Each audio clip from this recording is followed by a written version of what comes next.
সুপ্ৰভাত দেই। বৰ্তমান গৈ আছোঁ কলেজত এক্সাম দিবলৈ বুলি। এইপিনে হৰধাপুৰী দেখাই দিছোঁ 15-16 মে'ত বিহু আছে, আপোনালোকে আহিব, ময়ো আহিম। যিহেতু 15 তাৰিখে মোৰ এক্সাম খতম হ'ব সেইবাবে। আৰু এইপিনে কলেজৰ পৰা ঘূৰি আহোঁতে ভিডিঅ'টো ষ্টাৰ্ট কৰিছোঁ, কিয়নো কলেজত এক্সাম টাইমত ভিডিঅ' কৰিব নিদিয়ে সেইবাবে। আৰু এইপিনে চিপছ আৰু আমুল কুল খাই মেলি বিন্দাছ মই শুই আহিলোঁ।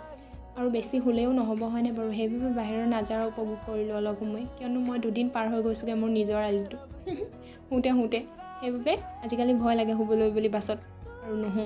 আহি কিবা মোৰ স্কুটিখনৰ ওচৰ পালোহি আৰু ইয়াতে বেলিপৰা দিছা আলিটো অলপ সময় উপভোগ কৰিলোঁ, কিয়নো মোৰ এই দিছা আলিটো চাই বহুতেই ভাল লাগে। আৰু ঘৰ আহি আমাৰ ওচৰৰ মানে আপা ঘৰৰ বৌহঁতৰ পোৱালিটোৰ বাৰ্থডে আছিলে, তো বৌয়ে মোলৈ কিবা কিবি দি পঠিয়াইছিলে, এইবিলাককে খালোঁ আৰু, কাৰণ মোৰ এক্সাম আছিলে যাব নোৱাৰিলোঁ সেইবাবে। আৰু লগতে লুচিও দি পঠিয়াইছে, আৰু লুচিৰ লগত আছে চিকেন আৰু এনেকৈ বুটৰ তৰকাৰী এখন বনাইছিলে, তেনেকৈ কৰি খালোঁ। আৰু মোৰ লগত আছে আমাৰ ইনু। তো আজিলৈ মোৰ ভিডিঅ'টো ইমানেই আছিলে। বাই, গুড নাইট।